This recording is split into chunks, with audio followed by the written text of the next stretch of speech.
അങ്ങനെ ഇപ്പോൾ നാരായണൻ്റെ മൂന്ന് മക്കൾ എന്ന ചിത്രത്തിൻ്റെ ആദ്യ ഷോ കഴിഞ്ഞ് ചിത്രത്തിൻ്റെ ആദ്യ റെസ്പോൺസൊക്കെ പുറത്തുവന്നിരിക്കുകയാണ്. ആ ഒരു അപ്ഡേഷനാണ് ഇന്നൊരു വീഡിയോ ഭാഗത്ത്. വീഡിയോയിലേക്ക് മുൻപ് വീഡിയോ ലൈക്ക് ചെയ്യുക, ചാനൽ സബ്സ്ക്രൈബ് ചെയ്യുക.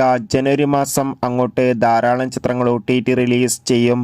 നമ്മുടെ ചാനൽ ഭാഗം പരിശോധിച്ചാൽ നിങ്ങൾക്ക് ആ വീഡിയോയ്ക്ക് കാണാൻ വേണ്ടി സാധിക്കുന്നതായിരിക്കും. സുരാജ്, ജോജു എന്നൊക്കെ പ്രധാന കഥാപാത്രങ്ങളായെത്തി ഇന്ന് റിലീസിനെത്തിയ ചിത്രമായിരുന്നു നാരായണൻ്റെ മൂന്ന് മക്കൾ. എല്ലാ സിനിമാ പ്രേമികളും ഒരേപോലെ നാരായണൻ്റെ മൂന്ന് മക്കൾ എന്ന ചിത്രത്തിൻ്റെ റിലീസിനായി ഏറെ ആകാംക്ഷയോടെ കാത്തിരിക്കുകയായിരുന്നു.